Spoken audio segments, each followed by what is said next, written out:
Ladies and gentlemen, Michael Jordan.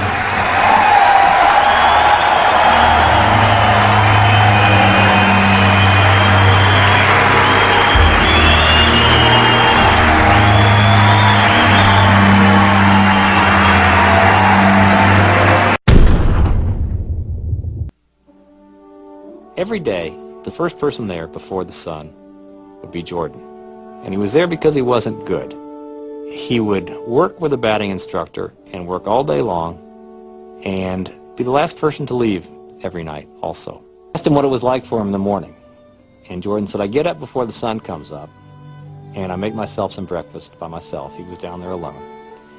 And I get in the car and I'm driving to spring training, and there's no one really out on the roads yet. And I look at the seat next to me, and I see my dad. And I talk to him. I think to myself, Pops, we're doing this. We're doing this together. And the day would end, and he would say to the batting instructor, can we do a little more? I think I'm getting this.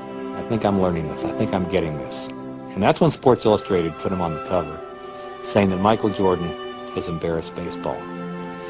And as I would watch him there every night as the sun was going down and the other ball players had left, and I would see this guy working to get better, Michael Jordan working to get better, I couldn't help thinking that if you ever have children, you ought to pray that they grow up someday to embarrass you like this.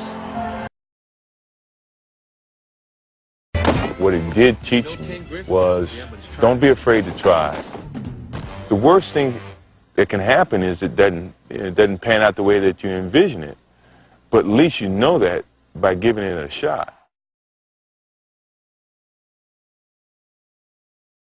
You never succeed without that possibility of failure. I mean, each time that I do something, I can go win or I can lose. And it's that inner confidence that you got to have to take that chance.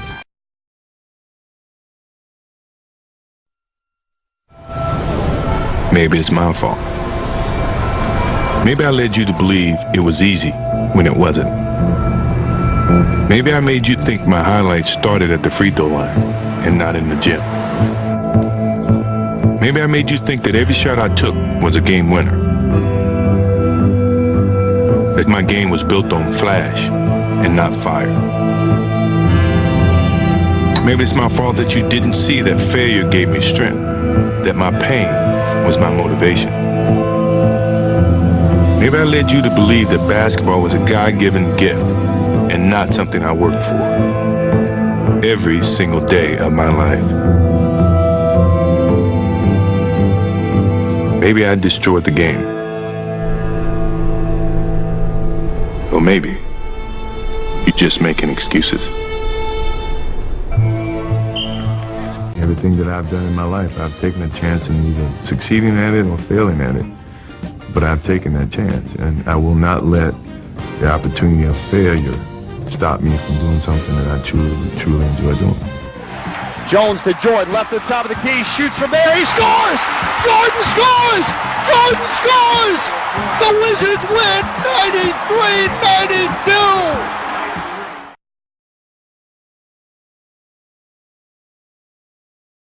You've had a lot of fantastic moments in sports. What's the greatest moment? I mean, what started everything, you Don't say that. Don't say the shot against Georgia. Yeah, that was the greatest moment because I think that took me from if I had any doubts about playing on college level or playing with the big guys, that shot gave me the confidence that I belonged where I was, and that it was, if you put your mind to doing whatever you want to do, good things can happen, so before anything else happened with Michael Jordan outside of that game and against you guys, that shot gave me the idea that I could be better than what people think, and I can, surpass any expectations that I may have for myself.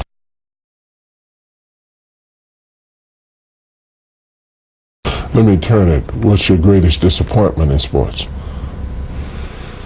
I haven't had any disappointments. I mean, sports is a tool that teaches, and it teaches you bad things. It can also teach you good things. It's how you perceive those things. I've looked at every experience that I've had, negative and positive, and taken that as a positive. You know, if I wouldn't change anything because I think it would alter some of the other things that happened. You know, so when I look back, I can't say that I've had any bad things happen. Sure, I mean, you don't want bad things to happen, but you deal with bad things. You can't have good or without bad.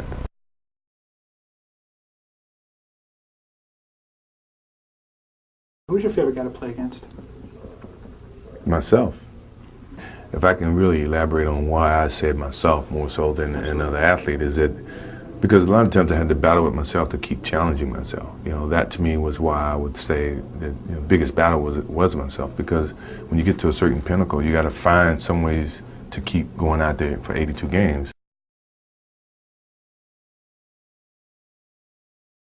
My competitive drive is far greater than anyone else that I've met. You know, I think that I thrive on that. I think that's my biggest motivation in life, you know, is to compete, you know, find different competitions in certain things in life and try to overcome that, you know, be it positive or negative. But I have yet to meet someone who is as competitive as me, you know, and I just feel that much confident about my competitive drive.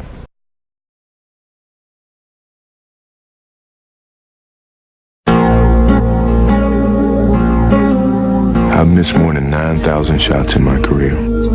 I think what made him so special as a marketing icon is that he was natural. Today, when everyone really tries to be like Mike, they're trying so hard to invent a persona. I think that people see through that and it doesn't stand the test of time. I've failed over and over and over again in my life. And that is why I succeed.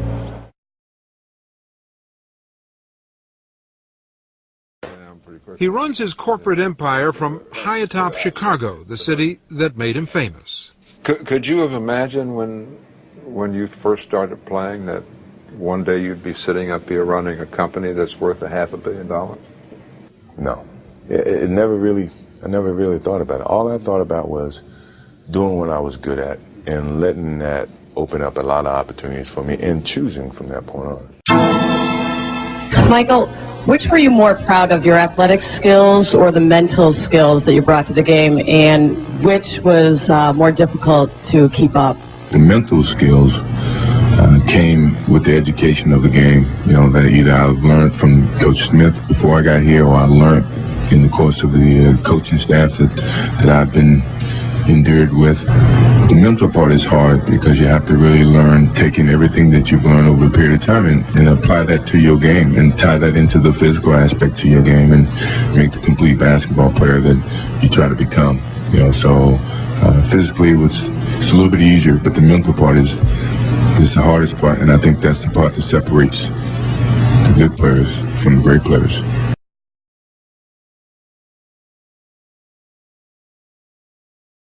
There's a lot of conversations about what your game is capable of achieving, and I'm a firm believer that if you have a good game, your game is going to say that. You know, you don't have to say it. So I guess it's trying to play down some of the trash talking, you know, animosity that's between words and the whole promotional thing. Let your game be your promotion, your marketing tool, and that was our whole era. You know, our game gave the labels of what our basketball skills were, and then the marketing came back around that. Now it's changed, you know.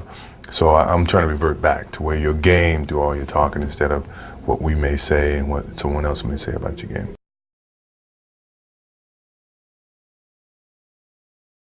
As you leave the game, what message do you want to leave to young athletes that are coming on? Be true to the game, because the game will be true to you. If you try to shortcut the game, then the game's going to shortcut you. If you put forth the effort, you know, good things will be bestowed upon you. You know, that's truly about the game. And in some ways, that's about life too.